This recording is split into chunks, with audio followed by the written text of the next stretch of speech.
نحمده ونصلي على رسوله الكريم أما بعد فأعوذ بالله من الشيطان الرجيم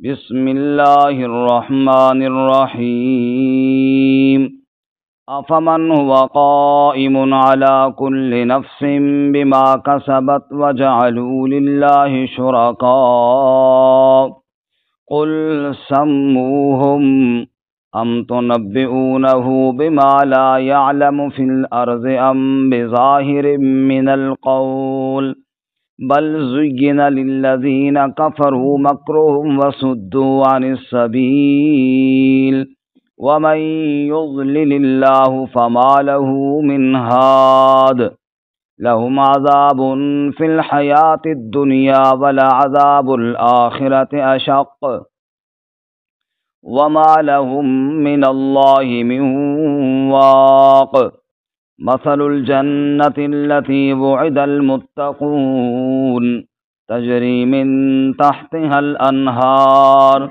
أكلها دائم وظلها تلك عقبى الذين اتقوا وعقبى الكافرين النار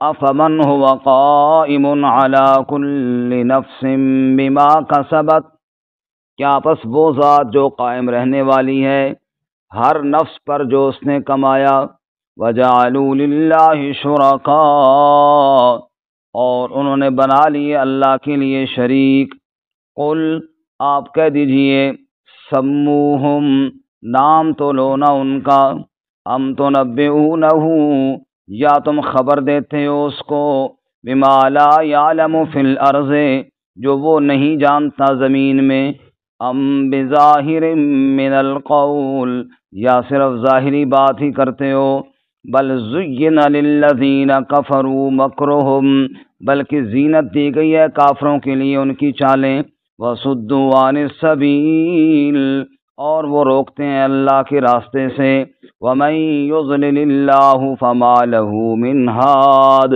اور جسے اللہ گمراہ کرے پس اسے کوئی ہدایت دینے والا نہیں ہے لہم عذاب فی الحیاۃ الدنیا ان کے لیے عذاب ہے دنیا کی زندگی میں ولا عذاب الآخرۃ اشق اور آخرت کا عذاب تو بہت سخت ہے وما لہم من اللہ من واق اور نہیں ان کے لیے اللہ کے عذاب سے کوئی بچانے والا مثل الجنہ مثال اس جنت کی التی وعد المتقون جس کا وعدہ دیے جاتے ہیں متقی لوگ تجری من تحتها الانہار بہتی ہیں اس کے نیچے سے نہریں اکلها دائم وظلها اس کے میوے بھی ہمیشہ رہنے والے ہیں اور اس کے سائے بھی تلک عقبی الذین اتقوا یہ انجام ہے ان لوگوں کا جنہوں نے تقوی اختیار کیا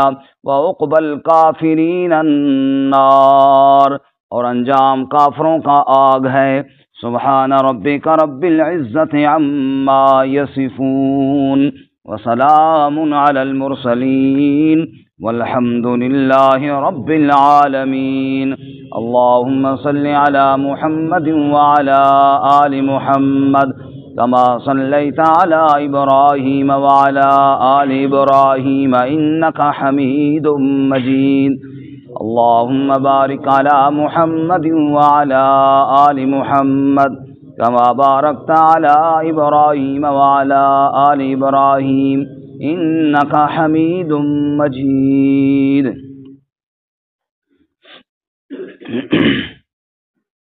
معزز سامعین سورۃ الرعد کا 5واں رکوع آیات نمبر 33, 34 اور 35 تلاوت کی ہیں. اللہ رب العزت ان کے مطابق صحیح بیان کی توفیق عطا فرمائے اور ہم سب کو قرآن و سنت پر عمل کرنے کی توفیق عطا فرمائے آمین. اس سے قبل گزشتہ سبق میں کفار کے اعتراض کا جواب دیا جو یہ کہتے تھے کہ ہمارا مطلوبہ معجزہ کیوں نہیں دیا جاتا.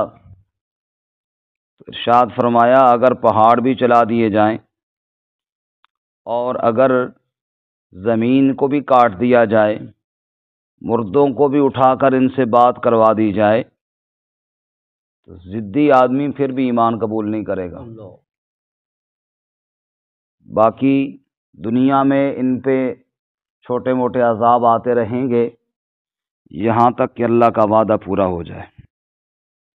اور پھر رسول اللہ صلی اللہ علیہ وسلم کو تسلی دی، وَلَقَدِ اسْتُهْزِئَ بِرُسُلٍ مِّن قَبْلِكَ، آپ سے قبل بھی کئی رسولوں کے ساتھ اسی طرح استہزاء کیا گیا۔ آج کے سبق میں اللہ فرماتے ہیں یہ جو میرے ساتھ شرک کرتے ہیں اور کفر کرتے ہیں ان سے کہو، ایک تو اللہ کی ذات ہے جو ہر لحظہ ہر وقت بندے کے ہر عمل پر اس کے اوپر نگران ہے، اور دوسرے وہ لوگ ہیں جن کو پتہ ہی کوئی نہیں ہے کوئی کیا کر رہا ہے اور کیا نہیں کر رہا۔ کیا جاننے والا اور نہ جاننے والا برابر ہو سکتے ہیں؟ وہ اللہ کے شریک کیسے ہو سکتے ہیں جن کو علم ہی کوئی نہیں؟ اللہ تعالیٰ کو تو ہر چیز کا علم ہے۔ ارشاد فرماتے ہیں افمن هو قائم على كل نفس بما كسبت، کیا پس وہ ذات وہ اللہ تعالیٰ کی ذات قائم على كل نفس، جو قائم رہنے والا ہے ہر نفس پر، بما کسبت، جو اس نے کمایا، کائنات کے ہر انسان کے ہر عمل سے باخبر کون؟ اللہ۔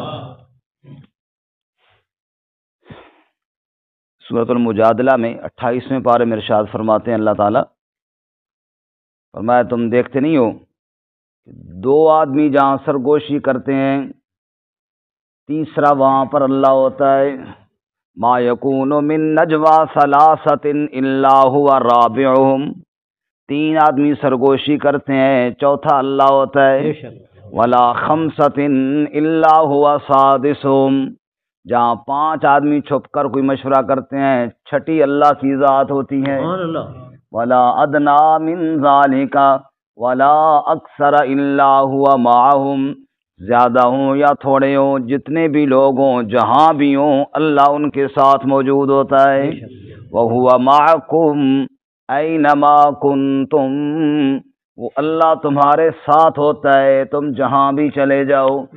ایک تو اللہ کی ذات ہے، أَفَمَنْ هُوَ قَائِمٌ عَلَى كُلِّ نَفْسٍ بِمَا كَسَبَتْ، وہ قائم رہنے والی ذات ہے ہر نفس پر جو اس نے کمایا۔ کوئی سچ بول رہا ہے تب بھی اللہ ساتھ ہے، کوئی جھوٹ بول رہا ہے تب بھی اللہ ساتھ ہے، ناپ تول میں کمی کر رہا ہے تب بھی اللہ ساتھ ہے، پورا پورا دے رہا ہے تب بھی اللہ ساتھ ہے۔ کوئی کائنات کی ایسی ذات، کوئی ایسی ہستی نہیں جو اللہ تعالیٰ سے چھپ سکے۔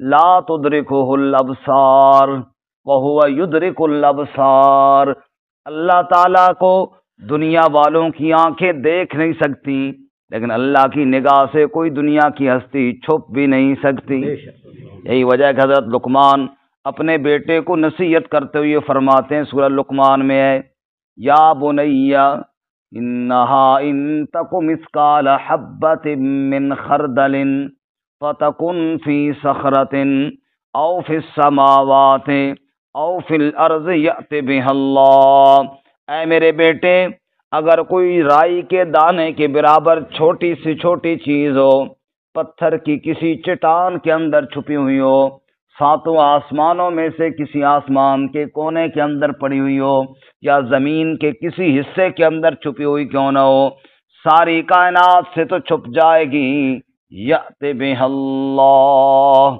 تیرے اللہ کی نگاہ سے وہ چیز چھپ نہیں سکتی۔ افمن هو قائم علی کل نفس بما کسبت، جو بھی کوئی بندہ کماتا ہے اللہ کی ذات اوپر نگران ہے۔ وجعلوا للہ شرکاء، کتنے نادان ہیں اس اللہ کے شریک بنا ڈالے، حالانکہ ایسی صفتیں اور کسی میں کہاں ہیں۔ قل، آپ کہہ دیجئے نا، سموہم، نام تو لو نا اس کا، بتاؤ کون ہے ایسی صفتوں والا، کسی کا نام تو لو نا جو سب کچھ جانتا ہو، جو ہر ایک کے حالات سے باخبر ہو۔ ہر ایک کے حالات سے باخبر رہنے والی ذات تو صرف میرے اللہ کی ہے۔ انہ علیم بذات الصدور، سینوں کے راز، دلوں کے بھید بھی جاننے والا کون؟ اللہ۔ اللہ کے علاوہ کسی کا نام تو لو نا کہ جو اور کوئی جاننے والا ہو۔ قل سموہم، اور سورۃ طٰہٰ میں کیا فرمایا؟ یہ والی سائڈ جو غائب ہو گئی ہے نا، یہ مزہ نہیں کر رہی۔ ساتھی اگر تھوڑا اس سائڈ پہ آ جائے نا عمران صاحب، آپ ہاں جی پیچھے بیٹھے ہیں وہ ساتھی ادھر آ جائے نا ایسے، کیونکہ اس سائڈ میں دیکھتے لگتا ہے بندہ ہے ہی کوئی نہیں، اور ادھر ڈبل بیٹھ۔ جزاک اللہ، اللہ جزائے خیر عطا فرمائے۔ سورۃ طٰہٰ میں کیا فرمایا؟ یعلم السر واخفی، یعلم السر واخفی، اللہ کی ذات وہ ہے جو سر کو جانتی ہے، راز کو جانتی ہے، دلوں میں چھپی ہوئی باتوں کو اللہ کی ذات جاننے والی ہے۔ وَأَخْفَى، اور اس سے بھی بڑھ کر جو مخفی چیزیں ہیں ان کو بھی اللہ جاننے والا ہے۔ سوال پیدا ہوتا ہے بھئی راز تو مخفی ہوتا ہے، ساتھ والے کو پتہ نہیں میرے دل میں کیا ہے، میرے دل کی نیت کا آپ میں سے کسی کو پتہ نہیں، بے شک آپ کی نیت کا مجھے پتہ نہیں، دلوں کا نیت راز ہے نا، اس کو اللہ کے علاوہ کوئی نہیں جانتا۔ یہ تو بات سمجھ میں آتی ہے۔ وہ اخفا، اس سے بڑھ کر اور مخفی چیز کیا ہوگی؟ مفسرین فرماتے ہیں اللہ کی رحمتیں ہوں، راز وہ ہے، سر وہ ہے جو میں جانتا ہوں ساتھ والا بھی نہیں جانتا، اور اخفا وہ ہے جو ابھی میں بھی نہیں جانتا۔ آج سے 10 سال کے بعد ایک ارادہ اور خیال میرے دل میں پیدا ہوگا، میرا رب آج اس کو جانتا ہے۔ سبحان اللہ۔ اللہ کہتے ہیں قل سموہم، نام تو لو نا کسی کا کہ جو اس طرح کا علم رکھنے والا ہو، کوئی نہیں، اس طرح کا علم رکھنے والا اور کوئی نہیں ہے۔ بے شک۔ حضرت موسیٰ علیہ السلام اور خضر علیہ السلام جا رہے ہیں تو ایک کشتی میں بیٹھے ہوئے ہیں، ایک چڑیا اڑتی ہوئی آئی، کشتی کے کونے پر بیٹھی، چند قطرے پانی پیا اور چلی گئی۔ حضرت خضر علیہ السلام نے کہا موسیٰ، اس چڑیا کے پانی پینے سے سمندر کا پانی کتنا کم ہو گیا ہوگا؟ کہا حضرت چند قطروں سے سمندر کا پانی اس پہ کیا فرق پڑتا ہے؟ فرمایا علمی و علمک و علم الخلائق کلھا، موسیٰ میرا علم بھی اور تیرا علم بھی اور ساری کائنات کا علم بھی جمع ہو جائے، رب کے علم کے مقابلے میں اس قدر ہی ہے جتنا چڑیا کے چونچ کے چند قطرے اور مقابلے میں سمندر ہے۔ اللہ، اس نے فرمایا اللہ کے شریک کیسے بناتے ہو؟ وَجَعَلُوا لِلَّهِ شُرَكَاءَ، انہوں نے اللہ کے شریک بنا ڈالے۔ قل، آپ کہہ دیجئے سموہم، ان کا نام تو لو نا، بتاؤ تو صحیح نا کہ فلاں کے اندر نعوذ باللہ اللہ کی صفتیں موجود ہیں، نام تو لو نا ان کا۔ ام تنبئونہ بما لا یعلم فی الارض، یا تم اللہ کو بتا رہے ہو جو اللہ نہیں جانتا زمین میں، نعوذ باللہ، اللہ کو پتہ کوئی نہیں، تم اللہ کو بتا رہے ہو کہ یا اللہ تیرا کوئی شریک بھی ہے، نعوذ باللہ، تم اللہ کو خبر دے رہے ہو جو وہ نہیں جانتا زمین میں۔ ام بظاہر من القول، یا ظاہری باتیں یوں ہی کیے جا رہے ہو، ام بظاہر من القول، کوئی گل واقعتاً سوچ سمجھ کے کر رہے ہو یا جو منہ چانا نے کڈی جا رہے ہو، اس کا یوں مطلب ہے نا، یہ جو منہ میں آتا ہے ہمیں بکی جا رہے ہو، یا کوئی تمہیں پتہ بھی ہے کہ نعوذ باللہ کوئی سوچ سمجھ کے بات کر رہے ہو۔ ام بظاہر من القول، جو منہ میں آتا ہے نکالتے چلے جاتے ہو، اللہ کی شریک بناتے جاتے ہو، تم نے کبھی سوچا نہیں کہ تم منہ سے کیا نکال رہے ہو؟ یہ اللہ تعالیٰ فرما رہے ہیں کوئی ہوش کرو، کوئی عقل کے ناخن لو، تم اللہ کے بارے میں بات کر دیتے ہو اور جو منہ میں آتے ہیں وہی کر دیتے ہو، نعوذ باللہ من ذالک۔ جیسے سورہ مریم میں ہے نا، تکاد السماوات یتفطرن منہ وتنشق الارض وتخر الجبال حدا، آسمان پھٹنے پہ آ گئے، زمین پھٹنے پر آ گئی، پہاڑ گر کر ریزہ ریزہ ہونے پر آ گئے، کب؟ ان دعوا للرحمن ولدا، جب زمین والوں نے اللہ کی اولاد بتائی، پوری کائنات تباہ ہونے پر آ گئی۔ تم منہ سے ایسا جملہ نکال دیتے ہو، سمجھتے ہی کچھ نہیں ہو، تمہیں پتہ نہیں ہے تم کیا کہہ رہے ہو۔ ام بظاہر من القول، جو تمہارے منہ میں بات آتی ہے نکال دیتے ہو۔ رب کے بارے میں ذرا ہوش سے بات کیا کرو، اللہ کی صفتیں اور کسی میں نہیں پائی جاتی ہیں، لا الہ الا اللہ، وہ صفتوں میں یگانہ اور وحدہ لا شریک ہے۔ بل زین للذین کفروا مکرہم، بلکہ زینت دی گئی ہے کافروں کے لیے ان کی چالیں، ان کی تدبیریں، کافروں کو شیطان نے جس ڈگر اور پٹی پر چلا دیا ہے انہیں پتہ ہی نہیں منہ سے کیا نکال رہے ہیں، ایسے کفر و شرک کے جملے نکالتے رہتے ہیں۔ وَصُدُّوا عَنِ السَّبِيلِ، اور وہ رک گئے سیدھے راستے سے، سیدھے راستے کی جانب نہیں آتے، کفر کی راہ پر چل پڑے ہیں۔ وَمَن يُضْلِلِ اللَّهُ فَمَا لَهُ مِنْ هَادٍ، جسے اللہ گمراہ کرے اسے کوئی ہدایت دینے والا نہیں، لہذا ہدایت مانگو اللہ سے، اللہ میں ہدایت کے راستے پر چلا، اهدنا الصراط المستقیم، اے اللہ ہمیں صراط مستقیم پر چلا، ورنہ اللہ کے علاوہ کون ہے جو انسان کو گمراہی سے نکالے۔ اللہ اکبر۔ رسول اللہ صلی اللہ علیہ وسلم دعوت دے رہے ہیں اور آپ سمجھا رہے اپنے چچا کو کہ میرے کان کے اندر ہی کلمہ پڑھ لو، میں تمہاری سفارش کر دوں گا۔ سبحان اللہ۔ وہ جواب میں کہتا ہے وَلَقَدْ عَلِمْتُ بِأَنَّ دِينَ مُحَمَّدٍ خَيْرُ أَدْيَانِ الْبَرِيَّةِ دِينًا، میں جانتا ہوں محمد صلی اللہ علیہ وسلم تیرا دین ساری دنیا کے دینوں سے بہتر ہے، لیکن مسئلہ یہ ہے میں لوگوں کے تانے نہیں سننا چاہتا۔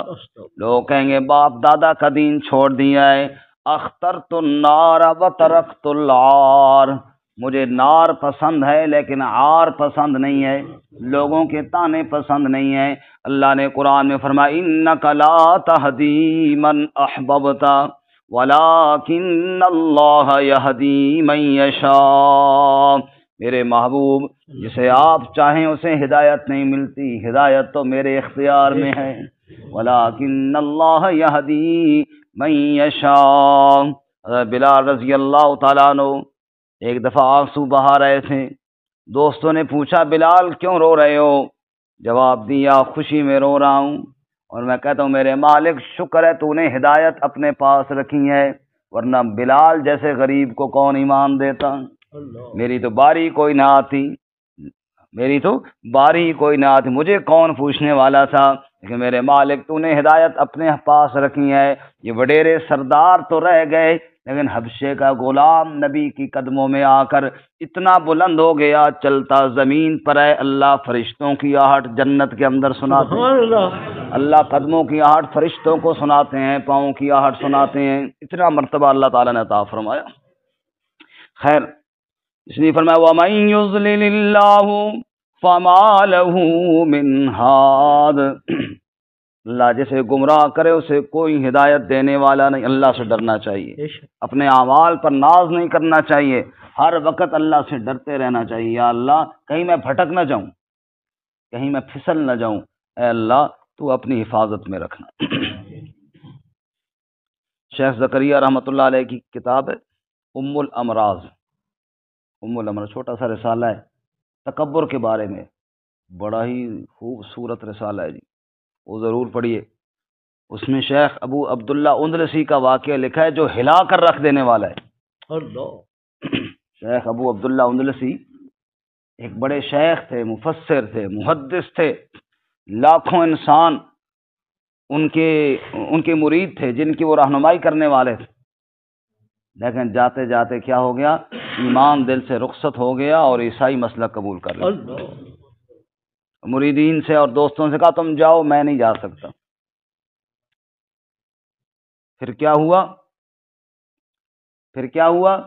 کہ وہ چلے گئے اور بڑے پریشان کہ ہمارے شیخ کدھر گئے ہیں، اب پتہ کرو یار گئے کدھر ہے۔ سال بعد آ کے دیکھا تو وہ عیسائی ہو چکے تھے اور ان کے سور چرا رہے تھے جنگل کے اندر۔ وہ دیکھ کر ان کی آنکھوں میں آنسو آ گئے کہ جس عصا کو ہاتھ میں پکڑ کر ممبر رسول پر کھڑے ہو کے خطبہ دیا کرتے تھے وہی لاٹھی ہاتھ میں ہے، عصا ہاتھ میں، اور سوروں کو ہانک رہے ہیں۔ اور جا کر انہوں نے پوچھا بھئی آپ تو قرآن پاک کے حافظ تو تھے ہی، قرآن پاک کے مفسر بھی تھے، قرآن پاک کے بارے میں کوئی یاد ہے کہ بھول گیا؟ انہوں نے کہا بھول گیا ہے سارا قرآن، ہاں اتنی بات یاد ہے وَمَن يُهِنِ اللَّهُ فَمَا لَهُ مِن مُكْرِمٍ، جسے اللہ ذلیل کرے اسے کوئی عزت نہیں دے سکتا، جسے اللہ ذلیل کرے اسے کوئی عزت نہیں دے سکتا۔ اچھا آپ تو حدیثوں کے حافظ سے حافظ الحدیث تھے، لاکھوں حدیثیں آپ کو سند سمیت یاد تھیں، ان کا کیا ہوا؟ سب بھول گئی ہیں۔ ایک جملہ ایک ٹکڑا یاد ہے، من بدل دینا فاقتلوہ، جو دین کو بدلے اس کو قتل کر دو، باقی بھول گئی ہیں ساری۔ خیر وہ بھی اللہ سے دعا کریں یا اللہ ان کو ہدایت عطا فرما، یہ کس کفر میں مبتلا ہو گئے۔ خیر اللہ نے دوبارہ ان کو ایمان دیا۔ پھر ان سے پوچھا گیا کہ یہ مصیبت کیسے آئی؟ فرمایا ایسے آئی، میں نے عیسائیوں کو دیکھا کہ وہ اپنے کفر میں اپنے شرک میں جو کچھ وہ ہے کر رہے تھے، میرے دل میں غرور پیدا ہوا، میں نے کہا یہ تو جناب یہ کفر میں مبتلا ہیں، اور میں تو پھر قرآن کا عالم بھی ہوں، حدیث کا عالم بھی ہوں، ان لاکھوں لوگوں کی اصلاح کرنے والا بھی ہوں، میں تو پھر میں ہوں نا۔ بس جب میں دل میں آئی اسی وقت مجھے اللہ کی طرف سے یہ پیغام گویا کہ موصول ہو گیا کہ تو اپنی طرف سے کچھ بھی نہیں ہے، اگر ہماری توفیق ہٹ جائے نہ تیرا علم تجھے نفع دے، نہ تیری فقاہت تجھے نفع دے، نہ تیری تفسیر تجھے نفع دے، کچھ بھی نہیں ہے جب تک میری کرم نوازی نہ ہو۔ ہم دیکھتے ہیں اپنی رحمت ہٹا کر کے تو کس قابل ہے۔ پھر کیا ہوا؟ عیسائیوں کی لڑکی کے ساتھ محبت ہو گئی، ایمان دل سے رخصت ہو گیا اور میں نے کفر کو قبول کر لیا۔ بھائی اللہ کی مدد اور اللہ کی نصرت کے بغیر کچھ بھی نہیں ہے، سب محتاج ہیں اس کی رحمت کے۔ اللہ ہم سب کو مرتے دم تک اپنی رحمت کے سائے میں رکھے۔ آمین۔ اگر ایک لمحے کے لیے بھی اللہ تعالیٰ نے ہمیں نفس کے حوالے کر دیا، حدیث پاک میں دعا کہ لا تکلنی الی نفسی طرفۃ عین، اے اللہ ایک لمحے کے لیے، ایک لحظے کے لیے مجھے اپنے نفس کے حوالے نہ کرنا، آمین۔ ورنہ تو بیڑا غرق ہے، ورنہ تباہی ہے، ورنہ بربادی ہے۔ بڑے بڑے علم والے، بڑے بڑے تقوی والے اور بڑے بڑے ذہانت والے ایسے بھٹکے کہ اللہ تعالیٰ رحم فرمائے۔ اللہ اکبر۔ خیر کیا فرمایا؟ وَمَن يُضْلِلِ اللَّهُ فَمَا لَهُ مِنْ هَادٍ، جسے اللہ گمراہ کرے اسے کوئی ہدایت دینے والا نہیں۔ اس لیے ہر وقت اللہ سے ڈرتے رہنا چاہیے، ہر وقت، اور دوسروں کو حقیر نہیں سمجھنا چاہیے۔ ہاں اگر اس کا مطلب یہ بھی نہیں ہے کہ کفر کو صحیح سمجھو، کفر تو کفر ہے، اس کو تو غلط سمجھنا ہے، لیکن یہ نہ کہو کہ جناب میں بہت چیز ہوں، کوشش کرو میرا یہ بھائی جو ہے غلطی میں گر گیا ہے، اس کو میں وہاں سے نکالوں، اس کو میں کفر سے نکالوں، اسے سمجھاؤ۔ کفر کو تو غلط سمجھنا ہے، لیکن کسی انسان کو حقیر سمجھ کے اپنے آپ کو برتر نہیں سمجھنا۔ فرمایا لہم عذاب فی الحیات الدنیا، ان کے لیے عذاب ہوگا دنیا کی زندگی میں، جس نے اللہ تعالیٰ کا راہ چھوڑا دنیا میں بھی رسوا ہوگا۔ وَلَعَذَابُ الْآخِرَةِ أَشَقُّ، اور آخرت کا عذاب تو بڑا ہی سخت ہے، اللہ محفوظ فرمائے۔ اللہم اجرنا من النار وما لهم من اللہ من واق، پھر اللہ کے عذاب سے کوئی بچانے والا نہیں ہوگا، جب اللہ کی پکڑ آئے گی پھر کوئی چھڑانے والا کوئی نہیں۔ اللہ۔ ادھر تو یہ حالت ہے، اور ادھر مثل الجنت التي وعد المتقون، مثال اس جنت کی جس کا وعدہ دیے جاتے ہیں تقوی والے۔ وہ جنت، اس کی کیا بات ہے؟ تجری من تحتها الانہار، اس کے نیچے نہریں بہتی ہیں۔ 4 قسم کی نہروں کا ذکر آیا 26ویں پارے میں۔ فرمایا مثل الجنت التي وعد المتقون فيها انہار من ماء غیر آسن وانہار من لبن لم يتغیر طعمه وانہار من خمر لذة للشاربین وانہار من عسل مصفى۔ کتنی نہریں ہو گئی جی؟ ایک پانی کی نہر، ایک نہیں مطلب ایک قسم، ورنہ تو انہار کا لفظ ہے، جمع گئے کئی نہریں پانی کی، بالکل صاف ستھرا پانی، صاف ستھرا پانی، فلٹر کیا ہوا ہے جہاں۔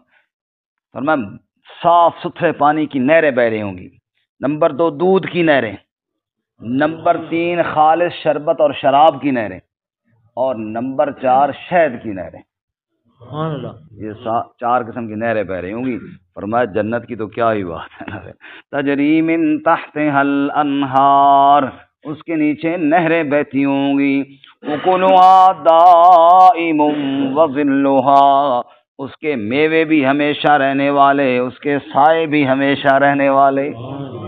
دنیا میں ہم باغ دیکھتے ہیں، بڑے خوبصورت باغ ہوتے ہیں، اور مالٹوں کے ساتھ، آموں کے ساتھ، دیگر چیزوں کے ساتھ لدے ہوئے ہوتے ہیں، خزاں کے موسم میں جاتے ہیں بالکل جناب گنجے ہو کے کھڑے ہوئے ہوتے ہیں، نہ اوپر پتا ہوتا ہے نہ جناب اوپر کوئی پھل لگا ہوا ہوتا ہے۔ اللہ فرماتے ہیں جنت کے درخت ایسے نہیں ہوں گے، کبھی خزاں نہیں آئے گی، اکلھا دائم وظلھا، ان کے سائے بھی ہمیشہ رہیں گے، ان کے میوے اور پھل بھی ہمیشہ رہیں گے۔ تلک عقبی الذین اتقوا، یہ انجام ہے ان لوگوں کا جنہوں نے تقوی اختیار کیا۔ تقوی کا معنی ہوتا ہے بچنا، تقوی کا کیا معنی ہے؟ بچنا۔ جس کو ہم کہتے ہیں نا پرہیز، ہمارا کہتے ہیں علاج پرہیز سے نہ، پرہیز علاج سے زیادہ ضروری ہے۔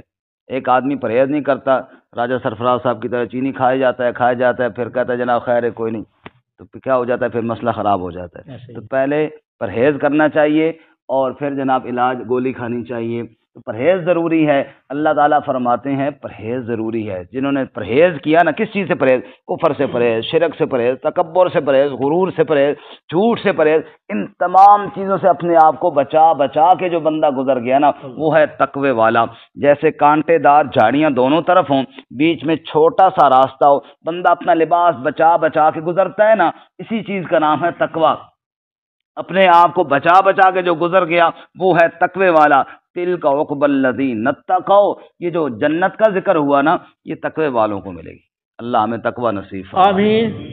اعدت للمتقین، تقوی والوں کے لیے جنت تیار ہوئی۔ اور وعقبی الکافرین النار، اس کے برعکس دوسرا طبقہ جو کافروں کا ہے، اللہ کہتے ہیں ان کا انجام جہنم کی آگ ہے۔